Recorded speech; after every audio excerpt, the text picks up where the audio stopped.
we're so thrilled to see this big turnout today, and we'd like to introduce Andrew Craig, who has come in from Washington, and he'll introduce our great panel, and we have some remarks from our elected representatives. Andrew Craig.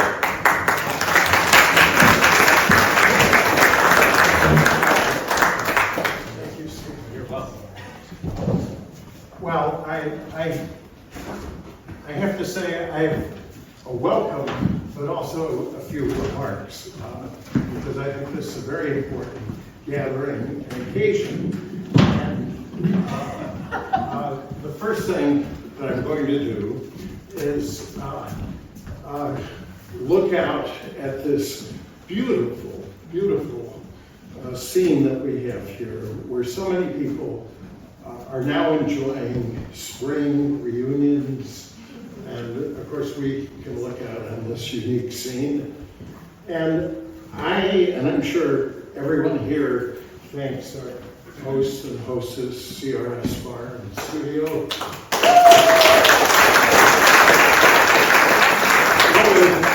What a lovely dream and setting. But I have to also thank all of you, because I realize you're civic-minded people who could be enjoying life elsewhere, but your civic spirit has brought you here. And some of what you're going to hear is disturbing, maybe not so nice, but I promise you the main part of our program, the most important part, is what people can do. So, that's part of the introduction, but let me just identify myself briefly. I'm a 1970 Cornell history major graduate, and part of the reason I'm here is for my 55th reunion to see friends, student activity buddies and partners, and so forth. But as I looked as a Washington attorney and a former person very active in government and author of books on presidency, justice, the news media, I thought, we can't let this gathering, a reunion, pass by without talking about what's going on in Washington and how it affects Tompkins County and other counties around the country, and more importantly, what ordinary good citizens can do about any of this. So, one of the things I want to talk about, and for those of you who saw the terrific flyer that the Democratic Party sent out, is there's this concept of the Trump train. Now, let me amplify what that means for those of you who are not involved in mega politics during these campaigns. The Trump train is convoys of cars and pickups that are arranged en masse to ride someplace. And it's to convey the image that it's an unstoppable force of Trumpism and mega power. And that's the image that we use. And the image, maybe a little artistic, creative exaggeration, is it's headed for Tompkins County. And so that's partly what we're talking about in our panel discussion. Now, part of what I want to talk about here in two segments is examples of skullduggery that I've investigated, seen, others in places like Washington and around the country know about, but most voters don't know anything about. And then I'm going to provide examples of effective citizen action that, again, many people haven't heard about. So that's kind of the structure here. But before getting into that, we have a great panel that I'd like to summarize some of the participants and what that's going to be about. That begins right after I speak, and after the panel, we're going to hear from a couple of elected important representatives, Senator Webb and Congressman Riley, who have statements for you to encourage your activities, even though they couldn't be here. And then we're going to have what may be the most vital and important part of the program, which is the town hall part, where people ask questions, make statements about what can ordinary people do.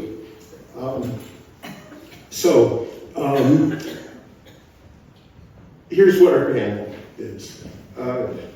We're going to have several eminent, public-spirited individuals arrayed here, thank you, that are going to be talking about issues that both local government, which means everybody, constituents, and Cornell are facing right now. And that's going to be introduced and moderated by my friend from college, Deborah Tompkins. I'm sorry. He had a hard time remembering my name when we were helping. It's okay. Wait till you hear future mistakes from our speaker. But she's one of the most impressive people, including her blunt talk, as I've experienced just now, that I've ever met. She's an accomplished attorney, dedicated legislator, and very civic-spirited, who helped make this possible, as did her husband, Ronnie, a great guy, who he was originally going to be on the program, but we're going to look forward to his apt comments, if possible, during Q&A, because he's been extremely dedicated public servant himself. So I'll leave to Deborah to introduce the rest of the panel. And now, as promised, I was going to talk just a little bit about skullduggery and hopefully some inspirational aspects. So on the skullduggery part, I'm going to go into reverse chronological order so that, we're here and now. So on the website that we've created for this event, which is called Tompkins Town Hall. We've listed dozens of relevant articles with links and excerpts that point to things as recently as a couple days ago that are happening by the Trump administration, targeting universities, professors, students, but also our system of scientific and medical research and archives and many other aspects of the rule of law. So that's there. You can read about it. We don't need to highlight it here, at least for me. Now, second, some may have heard that Elon Musk and Trump have had a falling out. And as one who's studied both of them extensively for years, let me add a couple things about this. First of all, both of them are totally reprehensible, untrustworthy characters. They're almost provably drug-addled and otherwise deranged. And I say that as an attorney who's, let them come, that's true. And we shouldn't really root for either one because, for two reasons. They're both extremely dangerous to all of us. Look at Trump enabled Musk to take our Social Security records, our IRS records, VA benefit records, all of this data illegally, and it's potentially able to be used against us. And Musk and his people have it, and whoever wins their battle, which also involves allegations by Musk, if you haven't seen it, that he's responsible for Trump winning the election and the House majority. Now, isn't it interesting that we never read in the mainstream media that there's any question but that Trump legitimately won the election? And for those who care about the midterms or any elections, we should be thinking, what the heck is Musk talking about? Well, some of us try to investigate that stuff, and I won't get into it here, but everybody needs to know there's a question about whether these people who have all this data, all this social media, and so forth, whether they're really winning these elections. So that's in the news. By the way, my own prediction, along with some Republicans like Bill Kristol, is that Trump will win because Musk may be rich, but Trump controls the hundreds of billions of dollars of contracts that Musk needs. So there's that fight. Now I'm going to do something that's, I don't think I see any National Enquirer readers here. You seem like a fine, upstanding group, but there's a great movie in which one of the characters is chastised, and they said, "What are you in the gutter for?" And he says, "To keep the rats from coming out of the sewer." And that's what some of us do by looking at things like National Enquirer stories and trying to examine who wrote them, who published them, why, and what's the effect.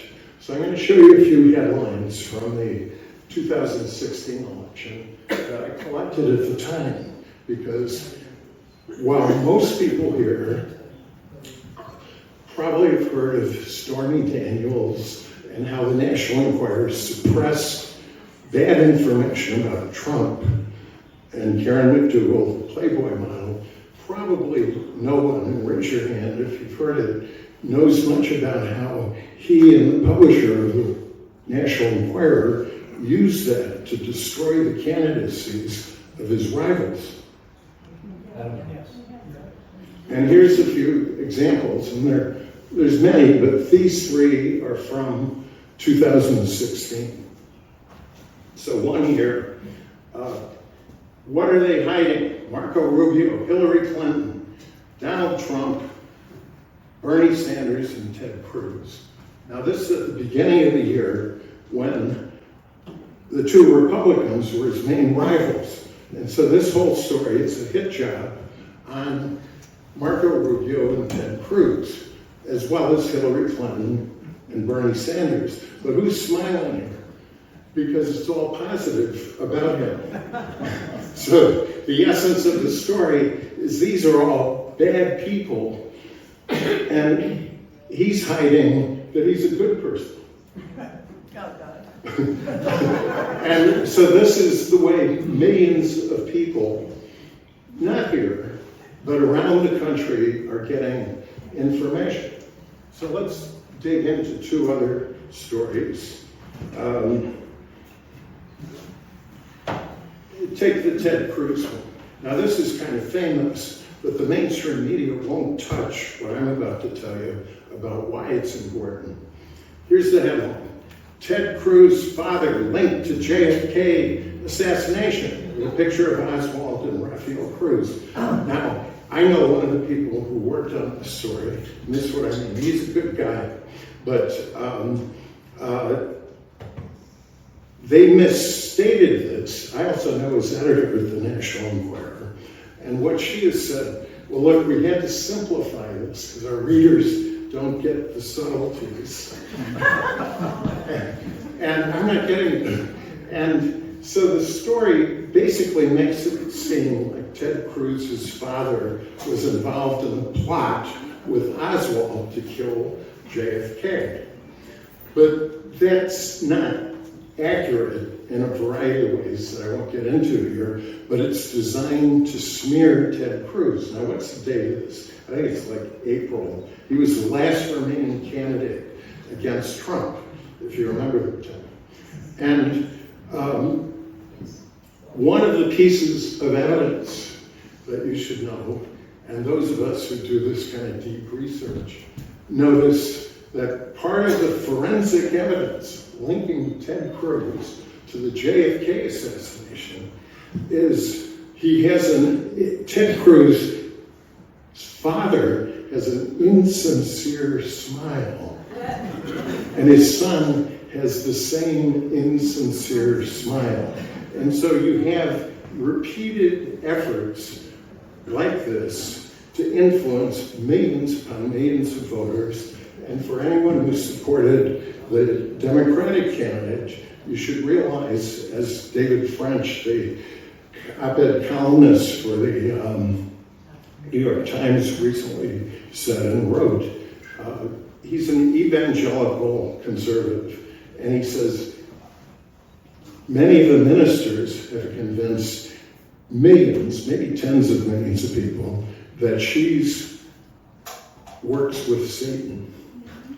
And so when publications like the National Enquirer say, oh, she has a devilish smile, think not just this is a passing comment, but that it's part of the insincere smile of Rafael Cruz, or the devilish, that means Satan.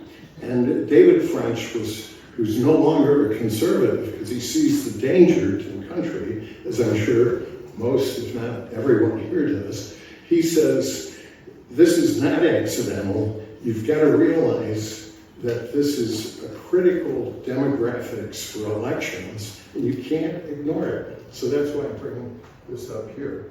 Now, let me get away from the sinister and also mention that none of the other speakers here had any idea I was talking about the Enquirer. Everybody only handles their own comments. And so I'm saying this just totally on my own. And I'm not even vouching for any of these stories, of course. I'm just trying to alert people this is what dedicated voters are up against nationally and with the ripples here. Now let me shift and blissfully come to an end with what I think is some very exciting recent discovery, and that is the foundations of the Wide Awake movement. Now, this is a book published last year, and I'm going to read part of it. And you should know that the author, John Greenspan, is a very distinguished historian at the Smithsonian Institute, National History Museum. The book just came out, and here's what he has to say. This is a propulsive account of our nation's most surprising, most consequential political club, the Wide Awake anti-slavery youth movement that marched America from 1860 election to the Civil War. Now let me bring this home to you. If you haven't heard of it, again, I was a history major, I never heard of this stuff, although I do notice in one of the book, there's kind of a little paragraph about it that I had. Abraham Lincoln gave a talk in February of 1960 in Hartford, Connecticut, which is where I went to work after starting at the Cornell Sun. And there were 32 young men in the audience that were so blown away by the importance of what Lincoln had to say that they formed a group called the Wide Awakes.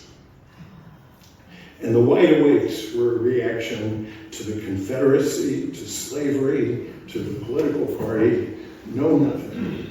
And those 32 people, much smaller than here, by the way, grew to hundreds of thousands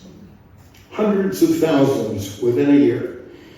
And they had uniforms. Here's a great picture on the cover of them arrayed in their uniforms, marching with torchlights. It's not just MAGA and the Nazi folks who could use torchlights. And they formed the basis of the Republican Party that swept Lincoln to election. And along the way, if you crane your eyes maybe out there and maybe you can see at least where Seneca Falls is, one of their most interesting moments recounted in this book is they went to the historic place where in 1848 the first women's rights convention was held. And they went to the homes of some surviving leaders of that movement. And it happened they arrived at night with their torches. These ladies didn't know what was happening. And they said, we need women as part of this movement. And so this wide awake movement, hundreds of thousands of young people and women helped change American history, win the Civil War, save the Union, and lead to the civil rights amendments like due process that are now being overthrown by the Trump administration. And so I'll conclude my brief remarks here by saying, what are we prepared to do that's equivalent to the challenge we face like they do? Now, we don't necessarily want to be in uniforms because, after all, Trump now has the FBI, the Justice Department, and all of these places. And maybe marching with torch lights is not the answer. But we should be thinking, just like the previous generation went to war in World War II to fight for our country, what's equivalent that we can do? So with that, I'll blissfully close, but it's a challenge to everyone in the audience during our Q&A town hall period for each of us to think, what can we do besides just voting? And that's why, of course, voting is vital, but so is year-round activity. I mean, when my late mother quit college to join the Marines in World War II, it wasn't for one day a week service. And that's the kind of fight we have. And I look forward both to critique of what I've said, but more importantly, what are your ideas? And with that, at long last, I turn the mic over to Deborah and hope that Deborah Dawson, my friend,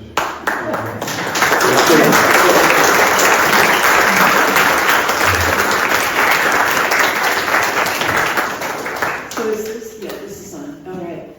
Well, Rob Cantelmo, I think his mayor, was supposed to be with us tonight, but unfortunately he had a family emergency, so you're just going to have to get by with the three of us.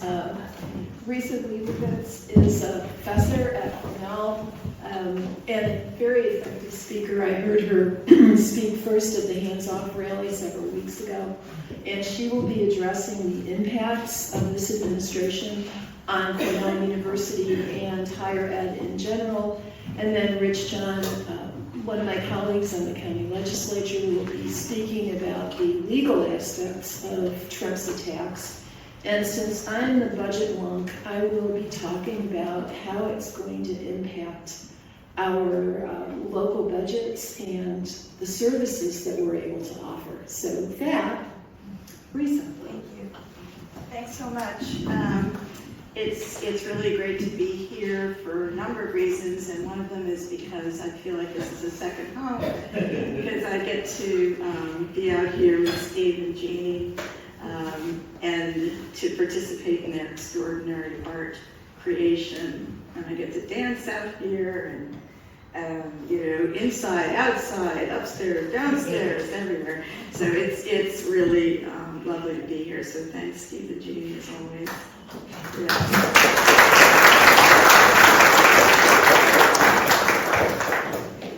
Great. So from that happy moment, we'll go into reality that we're facing right now. As Deborah said, I'm a professor at Cornell. My area is labor and employment law, and I am a professor in the School of Industrial and Labor Relations at Cornell, and I've been there since 1982, so I've seen changes over time, and I've always been an activist. I've always been engaged in things like the divestment movement in the mid-'80s, and other kinds of social movements, including the labor movement generally, and supporting the rights of all workers to unionize and collectively bargain.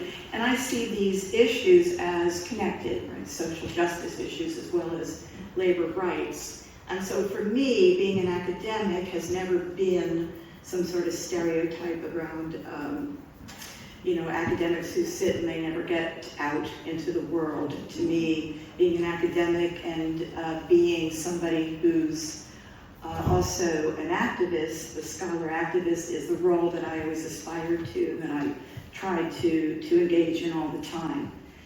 And if we ever needed people who consider themselves activists, we need them now, and we also need scholar activists. Because right now we are, and we need all community activists, but I'm going to focus on higher ed because that's what I know well. So right now we're obviously in a very overwhelming time. It can feel overwhelming. The Trump administration has been abusing its executive power with the aim of dismantling the government institutions that we have really taken for granted to provide the social structure in a democratic system. And however flawed that system is, and it is flawed even in the best of times, Trump's aim is to dismantle it and to substitute his own authoritarian power. We are at a truly existential moment, and it's time to address it in all of its seriousness. But at the same time, we can't be overwhelmed. Because, I think, like everybody, I get up and I hear the news and my head starts to spin and I have to go, whoa, and focus. Because that is the plan, is to get us to feel overwhelmed and to not act. And so for me, it's always about understanding, analyzing, really looking closely at what's happening, and then thinking about what are the goals here and how do we get there. So that's what I hope that my remarks can help us think about today. My focus, of course, is on higher education, not only at Cornell, but more broadly. Why is that, other than the fact that that's what I do as a job? The reason is because authoritarian regimes always attack higher education as one of their first agenda items. We've seen this in World War II, with the Nazis rounding up academics. We see it in Viktor Orban's Hungary. We see it in Turkey with Erdogan rounding up academics, and we are not immune from that at all. And so why is that the agenda? Well, in 2019, I wrote a short article about the first Trump administration attacking higher ed and thinking about why that was happening.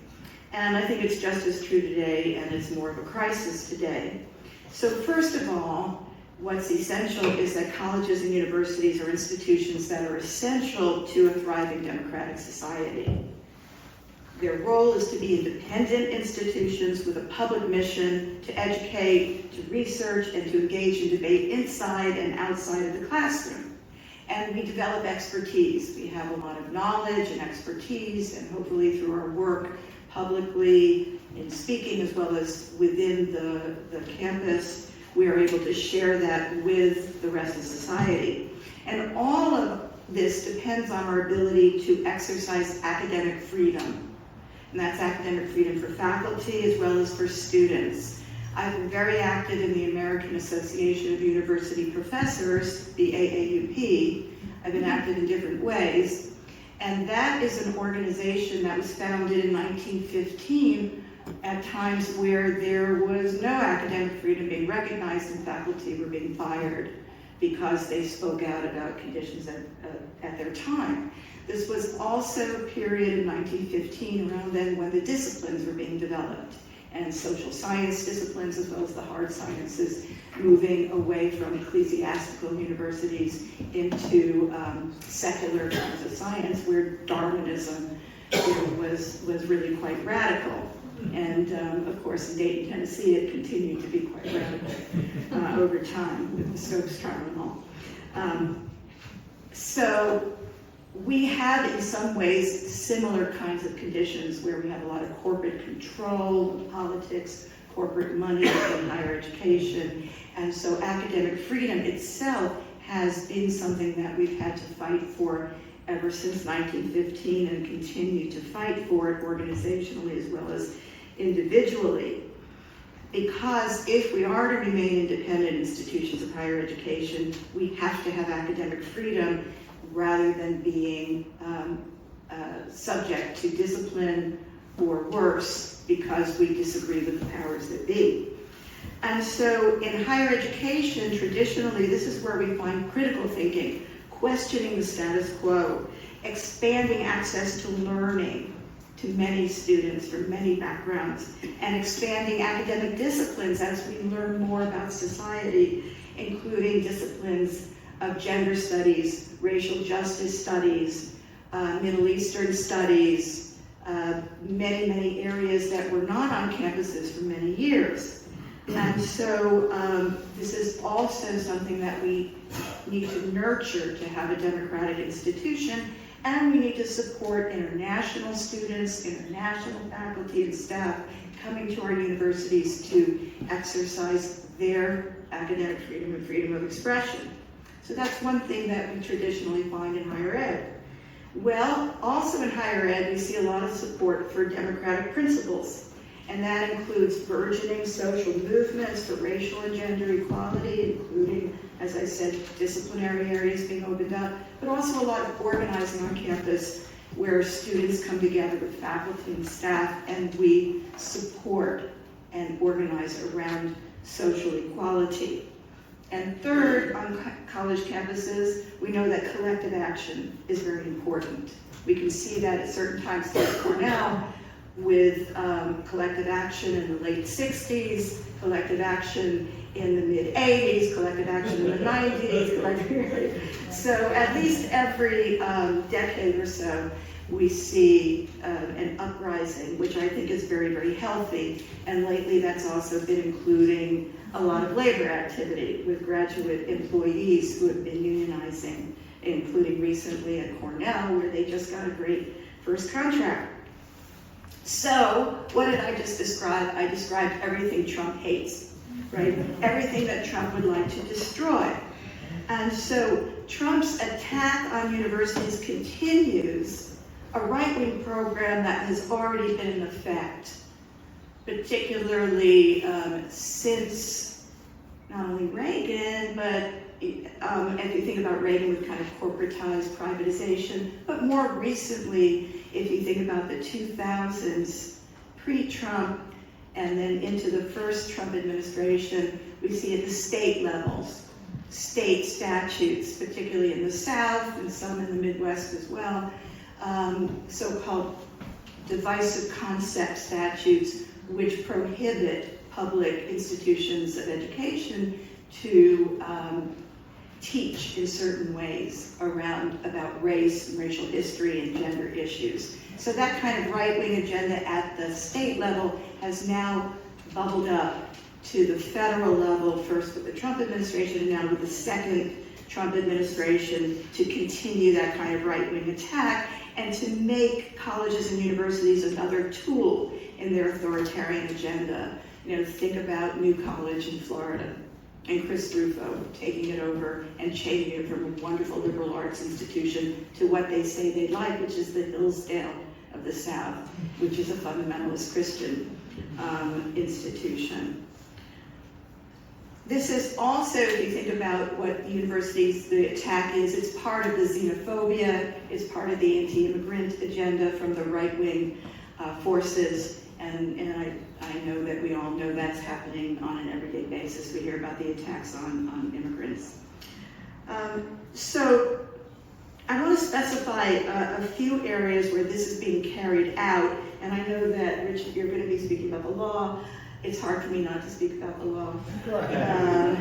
Not so much. Right. And speaking about the way the law is really being used in a perverse way. And what I want to at least just mention to you are a couple of areas in which the law at the federal level is being used in the most unlawful, unconstitutional, and perverse way to take civil rights law and use civil rights law against civil rights. And so one of those laws is Title VI of the Civil Rights Act. Now, everybody knows Title VII of the Civil Rights Act, which has to do with employment and prohibiting employment discrimination on certain bases. Title VI is less known, or at least it was less known, and it is a law that prohibits discrimination by federally funded institutions. It prohibits discrimination based on race, color, and national origin. That's a very important provision.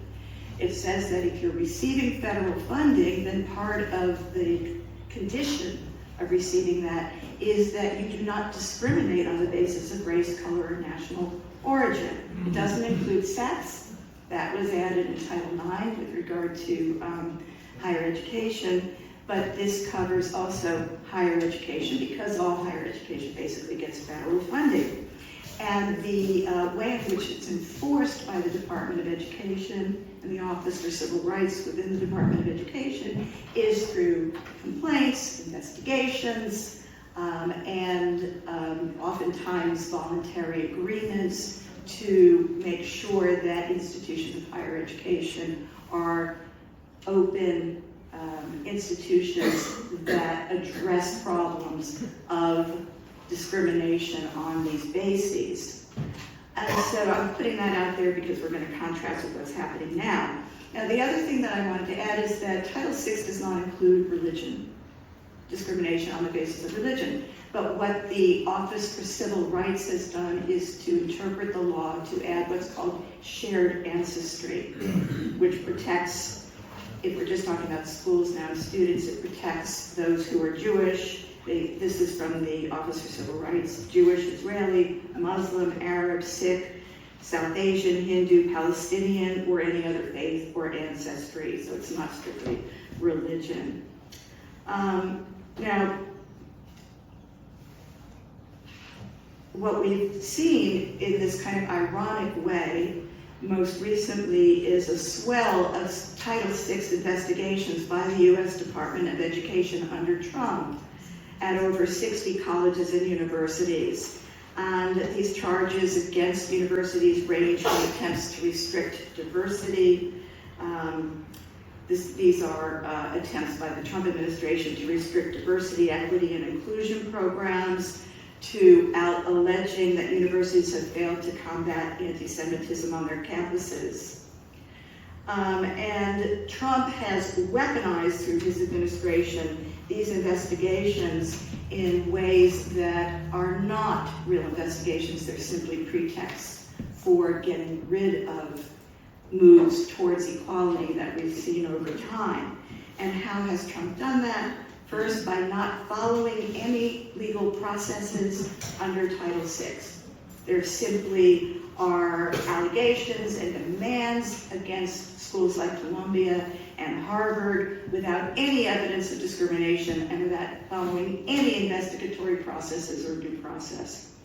And also the Trump administration is using Title VI, the shared ancestry part, as a category to silence political speech by alleging that speech that's critical of Israel and that's for Palestinian rights is anti-Semitic, even though political speech is different from speech about religion. And if you want, we can talk about that later.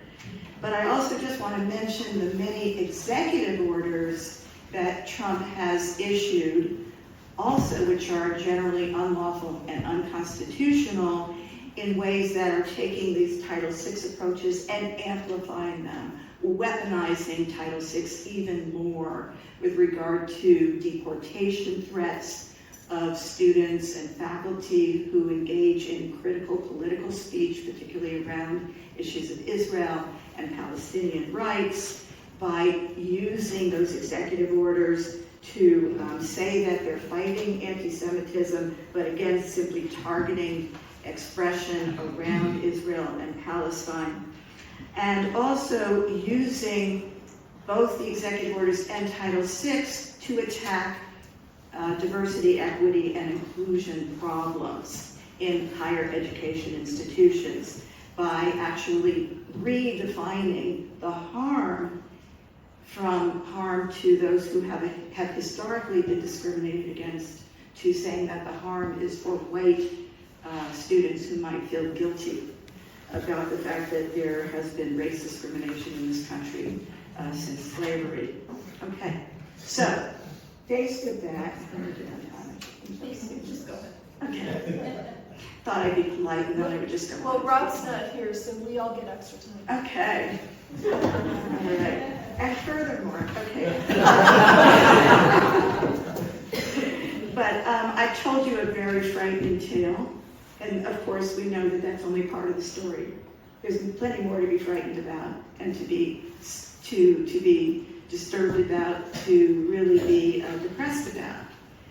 But look, I'm on the left for obvious. I don't think that's any shock here. And being on the left, I am also, for some inexplicable reason, an optimist.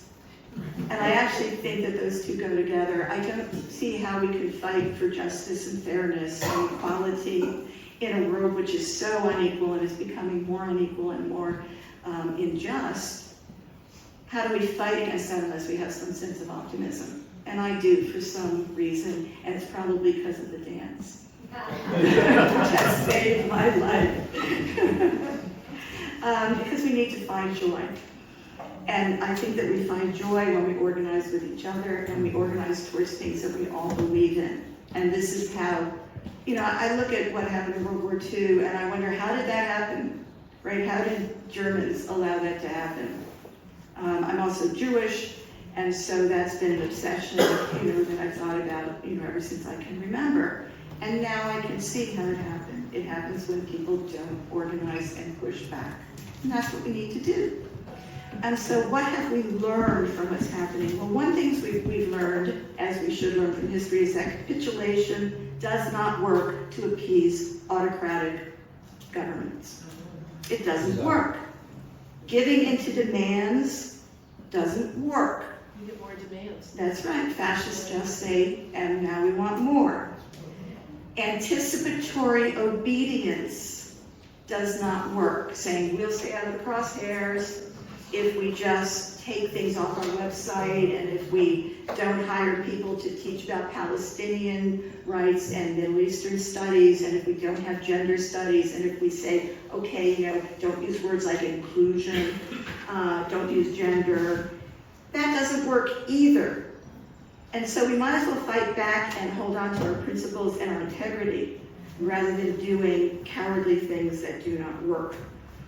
And so we've seen, and again during the discussion we can talk about specific things that have been done to capitulate and that don't work, but certainly we can look at Colombia and see that that list of demands that Colombia gave into from the Trump administration not only didn't work, it's gotten worse. Now the Trump administration says that they're going to try to remove their accreditation. And I got to hand it to Harvard for standing up.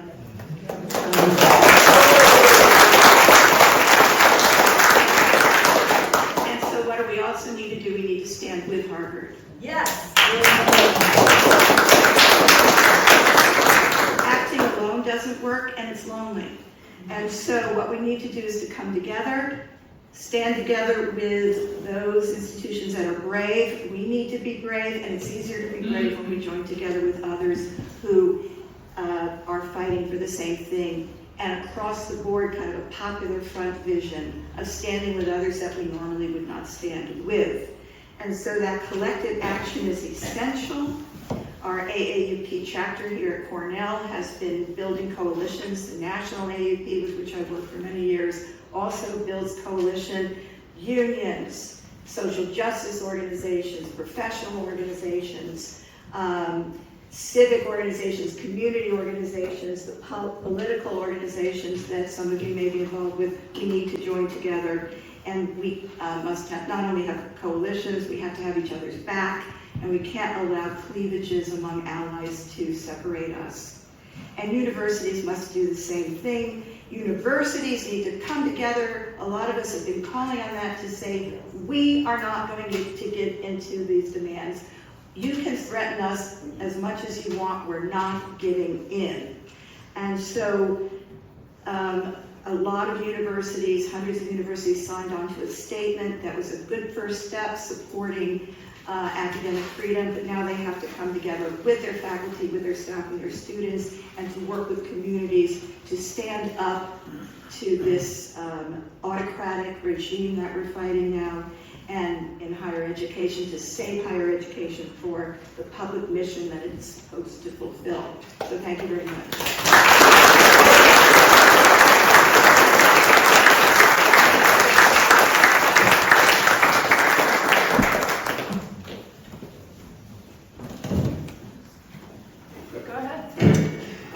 My name is Rich John. I'm on the legislature with Deborah. I'm also the chair of the Public Safety Committee, and I was asked to come and talk about some issues related to public safety. But before we get there, I wanted to just note once again that in our introduction, our host, or our monitor, used the word eminent. Just putting it out there, you all heard it, eminent. It was so pretty cool.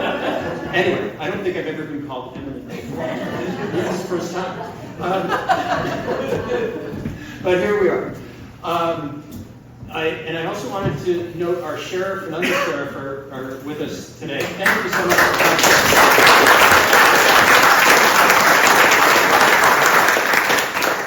And if you're talking about public safety, there's sort of a drinking out of the fire hose aspect of what's been going on.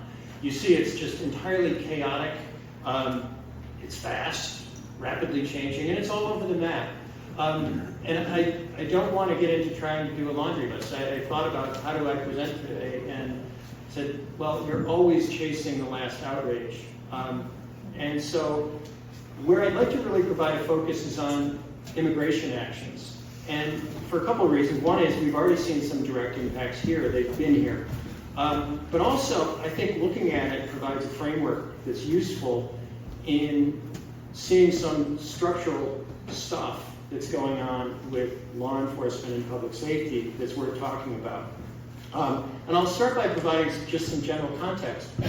In the United States, there's about 1.2 million public safety officers and about 18,000 police agencies, police departments, agencies, bureaus. And about 1/10 of those public safety officers are U.S. employees. The vast majority work at the state and local level. And that's really what I'd like to talk about, is what is the position local law enforcement is being put in now. And as an example, here in Tompkins County, I was talking to the sheriff the other day, and we were trying to decide is it 10 or 11. I think it's 11 with the park police, but there's 10 or 11 different police departments and about 200 police officers. I say that to make clear, this is an extremely federal system in our country. And by that I mean all of these police departments are separately managed. There's of course standards about policing, there's best practices, there's common procedures, and you'd expect that. But each department is intensely focused on their mission.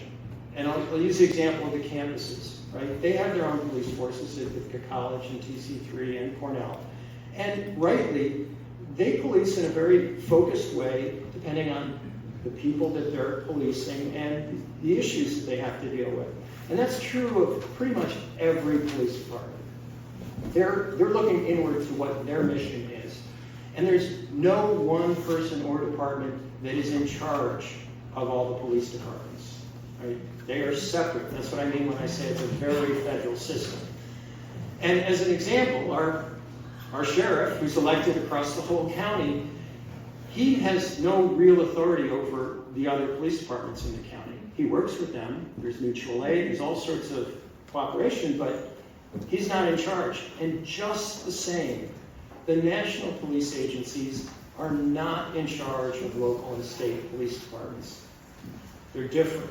And this fragmentation aligns with basic ideas about how our country was founded, right? It's limited government, it's checks and balances, it's distributed power, and that's by design. We do not have a national police force, and I would argue forcefully, we really don't want one. That we want this distributed system. And I talk about that, and I make that point to share a second point, which is that making law enforcement work in our country with this very distributed design model means that police agencies have to work together. That there has to be collaboration and cooperation between agencies. For complicated crimes, and any crimes that cross municipal borders, you're going to have police agencies working together. Negotiating those relationships is ongoing and sometimes very complex and difficult. But unlike what we see perhaps on some television shows where they have lots of drama about it, most of the time police agencies work pretty well with each other. There's courtesy and respect that's built into the system to make it all work, because it wouldn't otherwise. And you smooth over the rough edges. And we have a public safety system in our country. A really good example of where this negotiation should be taking place is immigration enforcement. As a practical matter, ICE, Immigration and Customs Enforcement, the federal agency, just to be clear, they can't meet their deportation goals without help from local law enforcement, right? They don't have enough officers. They're too small. Their offices are spread out. A lot of their officers are in other countries. But mainly, they don't have local information. So they can't do their jobs by themselves. And so you say, well, okay, they need help locally. Well, this is why I bring all this up, is that there's one obvious element that has to be there for this system to work. And that's that vague but essential idea of trust. Right? Agencies have to trust each other. And the different police agencies have to share some common beliefs that they trust, that they're serving common interests, that when there's a request for assistance, it's legal, right? When they're receiving information, it's adequate and accurate information. And that the agencies are going to play fair with each other. Sheriff, jump up any time if you see me. But this is so obvious, right? That you have to have trust if you're going to have a distributed model. And beyond the police agencies, at our local levels, the police agencies have to turn around and gain trust with the people they serve, us, right? And particularly in a community as diverse as ours, police agencies have to work with lots of foreign nationals, right? And their immigration status can't matter, right? From a public safety standpoint, it's much bigger than that. And the local law enforcement officers have to deal with people as people. So, this work is just obviously much harder if the foreign nationals who are with us are afraid and hiding. You know, again, obvious.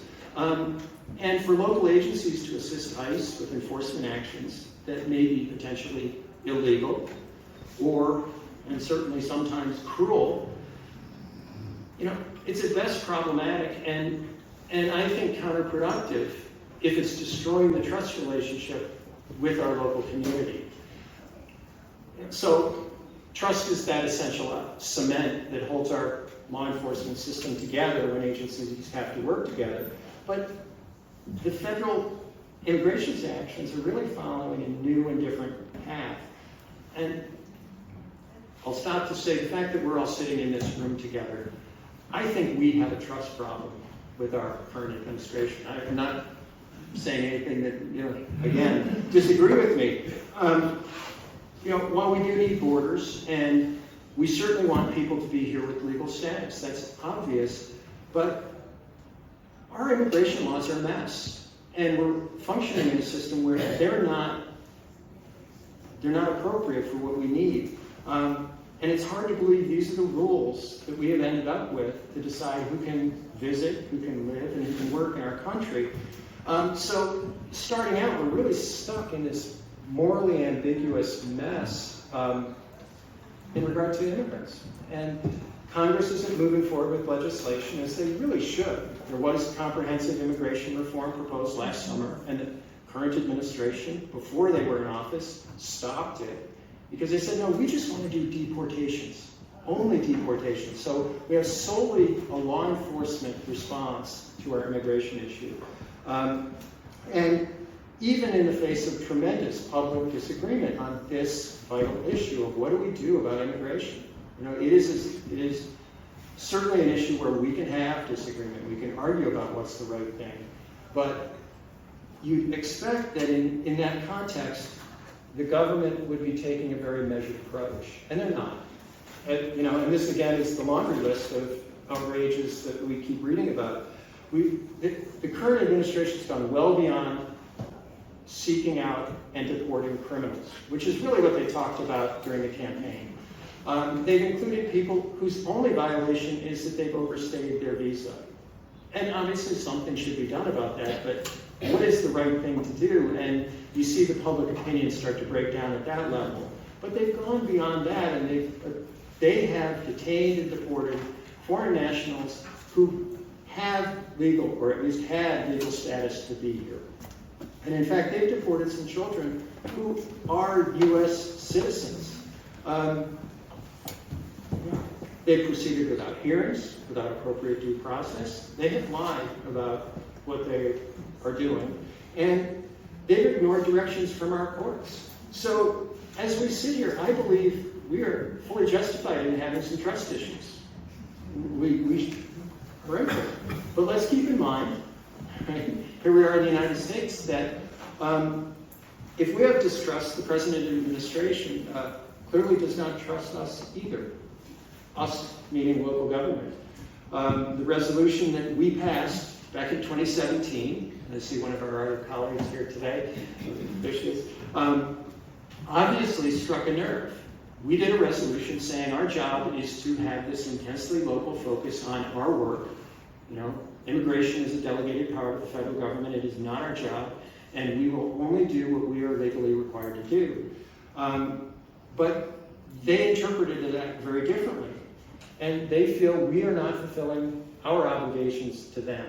And the fact that our resolution does not call out for anybody to hide or harbor illegal immigrants, and it doesn't use the word sanctuary.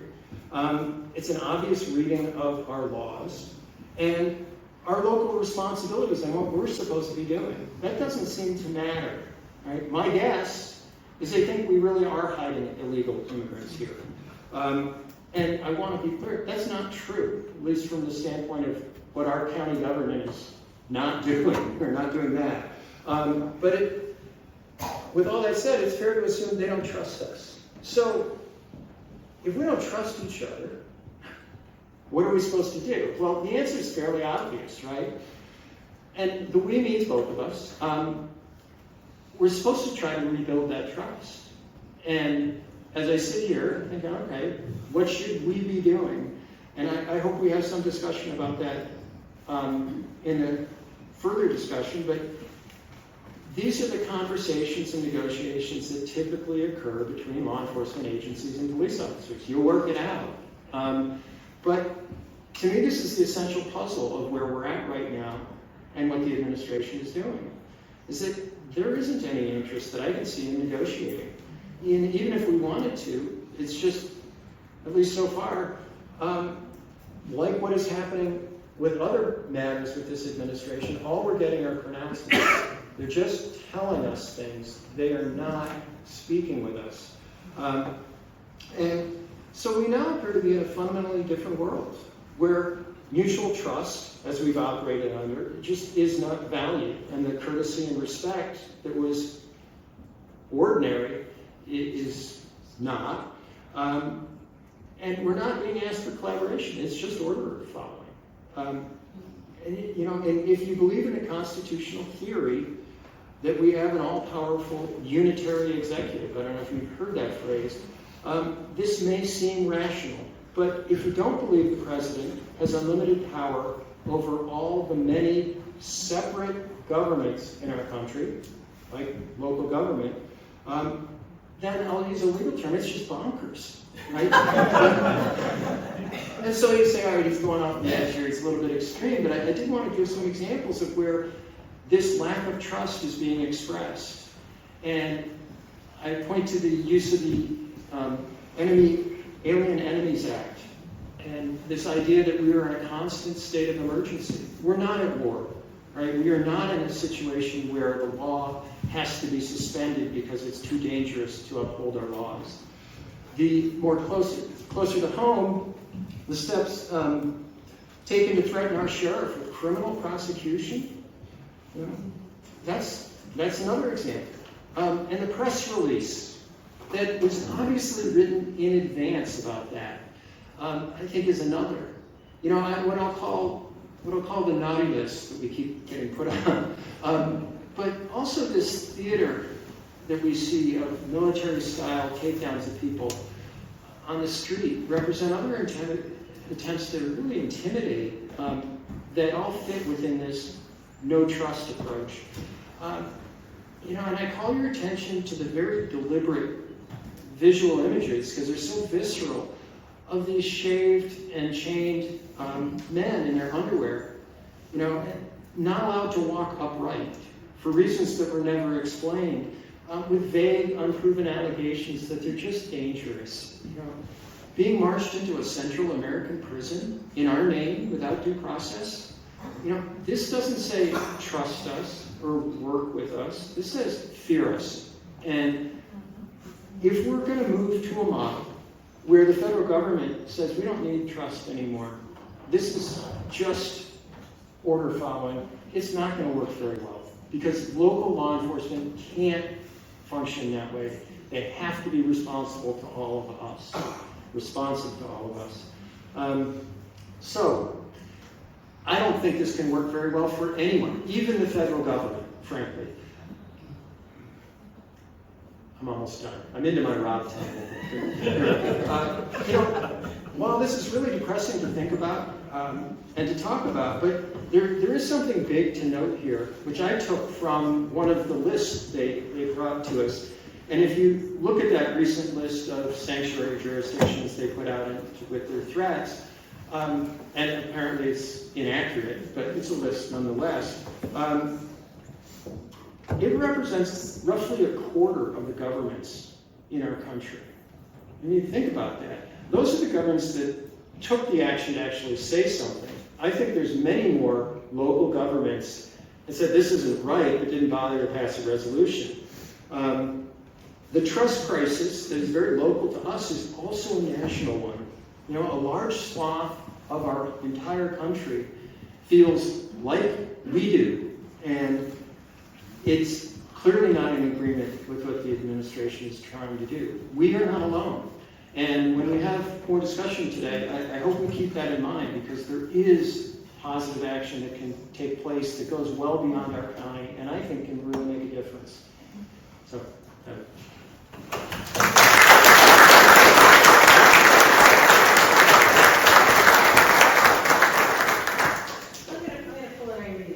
and just interrupt for a second. And can we give a shout out to Sheriff Osborne?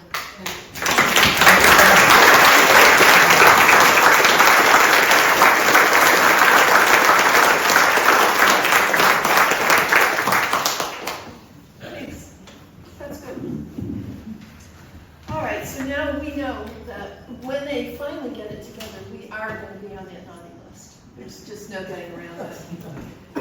So I guess I want to talk about what that means for our budget and what that could mean in the future for the amount of services that we can provide.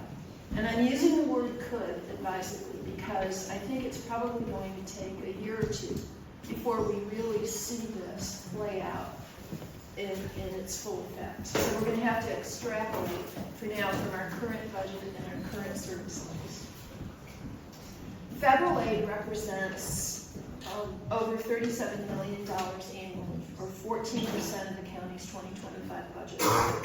And it appears that all of that is subject to termination or suspension because of this naughty list executive order. State aid represents almost $55 million, or 20% of our 2025 budget. And some of that funding could well be cut as Albany struggles to deal with the fiscal impact of the executive order and the big ugly bill. As reported by the New York State Association of Counties, the bill as it currently stands would negatively impact New York State's budget by billions of dollars, most notably in the areas of Medicaid and SNAP. And according to NISAC, the fiscal impact of the bill on New York State could include an annual loss of $13.5 billion in federal Medicaid funds and new mandated state spending. In addition, for the first time, the federal government would require states to pay for a share of federal nutrition programs, costing New York State up to an additional $2 billion annually, with counties on the hook for some of that cost. Based on experience, I can say that we should expect that Albany would cope with that level of negative fiscal impact by finding ways to share the pain with its counties. New York is already the only state that requires counties to pick up a significant portion of the cost of Medicaid recipients within their borders. Tompkins County already pays $1 million a month to the state for Medicaid, a program over which we have no control. New York State, Albany sets eligibility and says what they pay for, and we just have to pony up our share. Our Medicaid payments already comprise almost a quarter of our tax levy, and we can scarcely afford to pay any more. Our local nonprofit sector also faces crippling funding cuts that they depend on. Tompkins County's Human Services Coalition reports that 40% of our nonprofit safety net organizations rely on direct federal funding totaling $13.6 million annually, and 3/4 of them rely on indirect federal funding totaling almost $57 million a year. One popular local nonprofit that depends on federal and state funding is TCAT. And this is near and dear to my heart because I've been on its board for quite a few years. Because its federal funding flows through the county, its funding is at risk under the naughty list executive order. And it has been directly threatened via an April 25th letter from the Secretary of Transportation that indicates that TCAT's continued receipt of federal transportation assistance will be conditioned on the elimination of discriminatory DEI programs and on general cooperation with federal authorities, quote, in the enforcement of federal law, including cooperating with and not impeding ICE and other federal offices and components of DHS in the enforcement of immigration law. Federal transportation assistance represents 15% of TCAT's annual budget, its operating budget, and that doesn't include the capital funding that TCAT depends on to buy buses and make much needed repairs to its facilities. Another operating revenue stream under threat is state transportation operating assistance, or STOA, which represents about 30% of TCAT's annual budget. If New York State faces severe funding cuts, and it well might because it's been listed as a self-identified sanctuary jurisdiction, New York State may choose to cut STOA to make ends meet. The impact on TCAT's ability to provide services could be substantial. The county and our local communities simply don't have the capacity to make up for a possible 35 to 40% cut in federal and state funding. especially as we all face the economic uncertainties created by the administration's vendetta against the university that is our major economic driver, the tariffs' impact on inflation and supply chains, and the general disintegration of the world order under Trump's America First foreign policy. So what would local government and nonprofit services look like in Trump's America here in Tompkins County? Federal funding to Tompkins County government supports everything from early childhood intervention to programs administered by the County Office for the Aging, a cradle-to-grave spectrum of social, public health, and mental health services for our residents. The county's ability to provide these services is augmented by our safety net nonprofits, which administer programs like Meals on Wheels, food pantries, soup kitchens, Head Start, and a range of supportive transitional and reentry housing initiatives that serve thousands of our residents. For example, FoodNet's Meals on Wheels program prepares and delivers approximately 500 meals a day. And over 2,000 of our residents depend on Section 8 housing choice vouchers to make rent.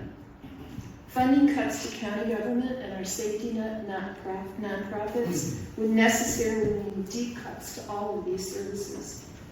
And cuts to TCAT service would mean that people who depend on public transit to get to work, to the doctor's office, and to the grocery store would be stranded. Meanwhile, Albany estimates that between 1.5 and 2 million New Yorkers could lose their current Medicaid or ACA health insurance coverage under the current version of the Big Ugly Bill. Almost 4,700 Tompkins County residents are currently on Medicaid, and we don't know how many more are on ACA health insurance programs. And we don't yet know how many of these folks will lose their coverage. How will they pay for and receive health care? And what impact would treating a larger number of uninsured have on the Cayuga health system, which I guess calls itself Centralis now? The local nonprofit that owns our only hospital, and with which most of our local healthcare providers are now affiliated. If Cayuga Health suffers, all of us will suffer. It's worth noting that rural hospitals frequently have to close when Medicaid and affordable health insurance programs are cut. I could go on, but by now you get the picture. This administration and the Big Ugly Bill it's pushing are designed to create maximum fiscal stress on local government, on counties like ours, communities that don't bend the knee to the President Trump's agenda. That stress would result in significant cuts to the services provided by those nonprofits and our local government, cuts that will be felt most acutely by our poorest and most vulnerable constituents and populations. They're the people that are least able to speak for themselves, and so it will be up to us to speak for them and for our children and grandchildren who will have to live in the America that this administration is systematically destroying. That's all.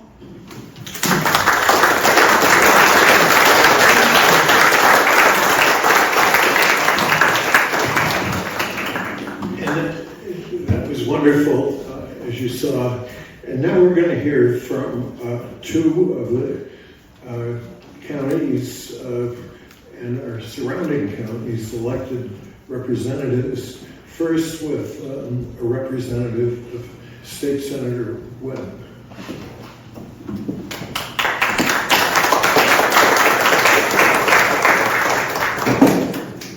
That's blowing my speed. Good evening, my name is Chloe. I have seen many of you before and many of you are new to me, which is great. I am here on behalf of Senator Webb, who extends her regrets that she could not make it. We have just 5 days left of the legislative session in Albany, so it's pedal to the metal when she's driving the car. So I just wanted to say how grateful we are to be invited to this. Thank you to all our organizers, to our beautiful hosts for this amazing space, to our TCDC organizers, to fellow electeds who made the time to come out here. And I want to make it really clear that my presence here tonight is not symbolic. It is indicative of the fact that our office has an open door policy for everybody in this district. We want to know what you think. We want to know what's worrying you, what's concerning you. Our constituent team, which is what I'm a part of, is available to help you navigate, especially state agencies, as we continue to suffer the impacts of top-down policies. And I just think that coming together in moments like this is really, really important. It's something the Senator really cares about. I also want to reassure everybody that she has her finger on the pulse of our organizations that are most impacted by this. She's in regular communication with Cornell, with IC, with the Science Center, with countless nonprofits that serve the communities across our district. But you're really, our eyes and ears on the ground, our most civically engaged people. So I really invite you to take advantage of our office on Aurora Street, which is where you will find me. Let us know how we can help. Let us know the impacts that, might not make the news, but are nonetheless really affecting the people here. And keep being engaged, keep being hopeful, keep spending time with each other and building that trust that our previous speakers have talked about. And we're looking forward to being back in the district a little more often when the legislative session is over. Thank you very much.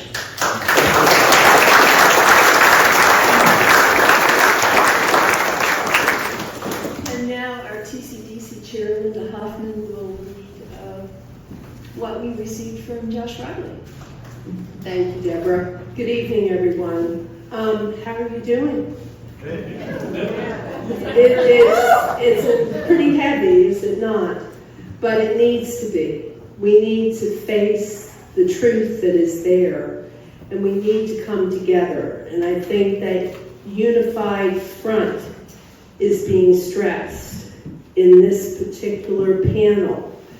I have to say, about a week and a half ago, when Rich, you're talking about local law enforcement agencies and trust. I was at home, my partner, Mike Hoffman, was away, and somebody's knocking at my front door, and it's a state trooper. And I'm thinking, why is he at my door? I know I serve as chair of the Tompkins County Democratic Committee.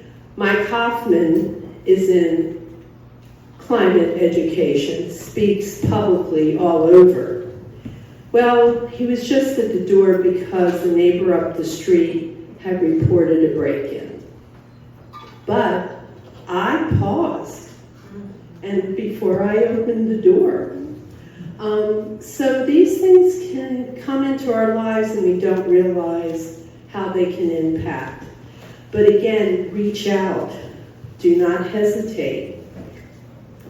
I like to say that Josh was not able to be in the community this evening and sent along a statement which I would like to read to you. And just give me a few moments so I can open this on my lovely telephone. I know it is, we live by our phones, do we not? It starts out, dear friends in Tompkins County, thank you for the invitation to participate in this very important town hall meeting focused on federal policies and how they impact the lives of residents across our county, but across this country. I do regret that I am not available in my schedule because of voting in Washington. That is important to make sure our congressional representative is there to cast those most important votes. That's my words.